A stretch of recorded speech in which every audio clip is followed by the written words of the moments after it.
You probably already have a picture in your head of what a highly intelligent person looks like. Confident, quick, always with the answer. Someone who impresses a room without even trying. But psychology research keeps pointing in a different direction. Many people with extremely high intelligence don't look the way we expect them to. They're not the loudest voice. They're not the fastest to respond. In fact, the habits that define them most often look, from the outside, like something else entirely. Cognitive psychologists have been saying this for years. Intelligence is less about what you know and more about how your brain processes the world around you. And that processing tends to show up in everyday behavior. Quiet, specific, easy to miss if you don't know what you're looking at. Here are 10 habits that research consistently finds in people with very high IQ. And if several of these feel uncomfortably familiar, that might tell you something. The first habit is spending a lot of time alone. People with highly active minds are often comfortable with solitude in a way that confuses the people around them. Not because they dislike others, but because their brain is almost always working on something. The prefrontal cortex, the part of the brain responsible for planning, reflection, and complex thinking, needs space to actually finish a thought. And social environments, even enjoyable ones, interrupt that process constantly. Research from the London School of Economics found that people with higher cognitive ability tend to report lower satisfaction from frequent social interaction compared to others. It's not loneliness, it's maintenance. Their brain craves quiet the way a body craves sleep. And most people mistake that need for introversion, for coldness, for not caring, when it's actually the opposite. It's a mind that cares so much about thinking clearly that it protects the conditions that make that possible. The second habit is constant curiosity.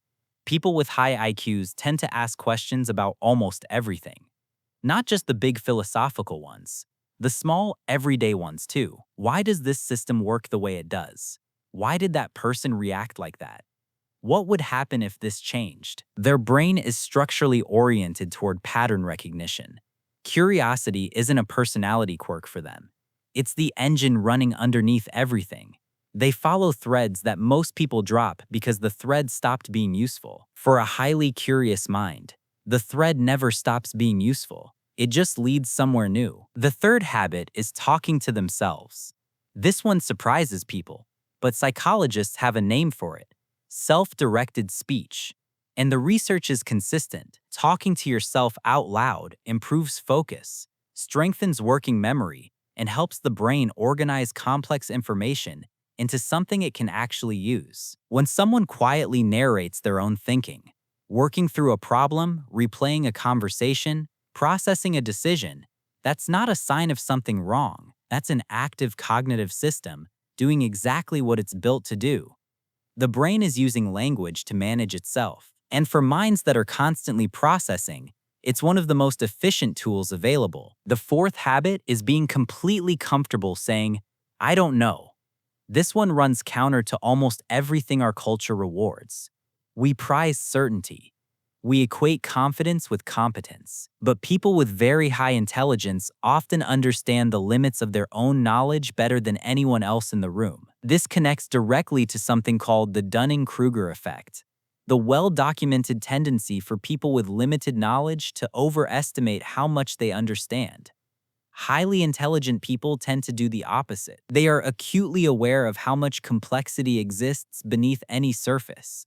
So instead of performing certainty, they sit with the question, and that willingness to not know, to stay in the uncertainty long enough to actually understand it, is one of the most reliable markers of a genuinely sophisticated mind. But here's where it gets interesting.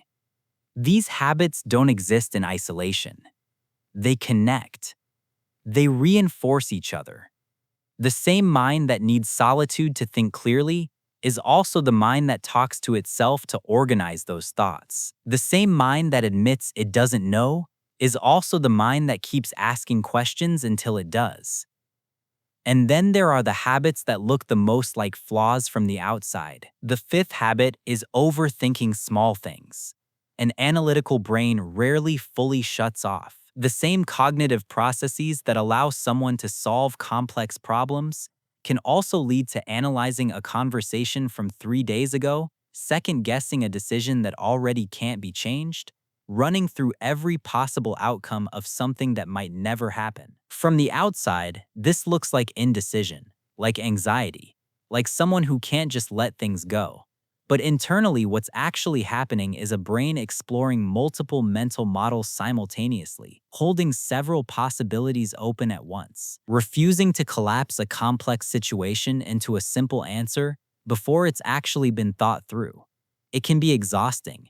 It is also, in the right conditions, extraordinarily useful. The sixth habit is a strong sense of humor. This one surprises people the most. But humor is cognitively demanding. To create it, or even just to appreciate it, your brain has to recognize an existing pattern, hold that pattern in mind, and then process a violation of that pattern fast enough to feel the surprise before the moment passes. Studies published in intelligence research journals have found a measurable correlation between higher IQ and advanced humor processing. The ability to find something genuinely funny, especially in the absurd, the dark, or the unexpected, reflects a brain that moves quickly between mental frameworks and finds the gaps between them. The seventh habit is changing their minds when presented with new evidence. In environments that reward confidence and consistency, this one gets misread constantly. Someone who updates their position is seen as uncertain, unreliable, wishy-washy. But in psychology, the ability to revise a belief in response to new information is called cognitive flexibility, and it's one of the strongest predictors of advanced problem solving.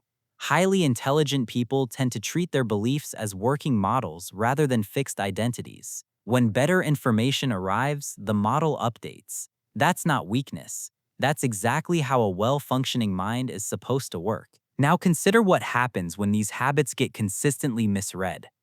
Someone who spends time alone gets called antisocial. Someone who asks too many questions gets told to just accept things. Someone who changes their position gets accused of not knowing what they think. Over time, those misreadings leave a mark. People who carry this kind of wiring often spend years quietly believing something is wrong with them, that they're too much in their head, that they can't just be normal, that their need for quiet is a social failure. It isn't. It never was. The eighth habit is late-night thinking. Many people with high IQs report being significantly more mentally active at night. Some researchers connect this to evolutionary psychology, suggesting that higher cognitive flexibility correlates with a stronger ability to adapt to non-traditional patterns, including staying awake and alert long after conventional hours. But the simpler explanation might just be this: the world gets quiet at night, the interruptions stop, and for a brain that's been managing input all day, the late hours are finally when there's enough space to actually think. The ideas that couldn't fully form during the day start connecting. The thoughts that kept getting interrupted finally finish themselves. The ninth habit is observing more than speaking. In conversations, people with high cognitive ability often hold back longer than others. They watch social dynamics before engaging. They gather information, read emotional cues, track what's being said and what isn't. And then, usually after everyone else has already weighed in, they respond. This reflects something psychologists call high social pattern recognition, the ability to process interpersonal dynamics the same way an analytical mind processes any other complex system, thoughtfully, with attention to detail, without rushing to a conclusion before the full picture is visible. Tell me, are you someone who observes first or someone who speaks first? Be honest. Drop it in the comments. And the 10th habit is a constant search for meaning. High intelligence often comes with an increased sensitivity to complexity. In relationships, in systems, in human behavior, this can produce a persistent, low-level question running in the background of daily life. Why do things work the way they do? What are people actually after when they act the way they act? What does any of this mean in the larger picture? It doesn't always look philosophical. Sometimes it's just a quiet restlessness, a sense that the surface explanation isn't quite enough. that there's something worth understanding underneath everything. And perhaps that's the most honest thing to say about intelligence. It's not about equations or memorized facts or impressive vocabulary. At its core, it's about a brain that keeps asking, that stays curious past the point where most people stop, that sits alone not because it has given up on the world, but because it's still trying to understand it. You were never too much in your head. Your head was just doing more than people could see. If this resonated with you, I'd really appreciate you subscribing. There's another side to this that most people never hear about. That video is right here.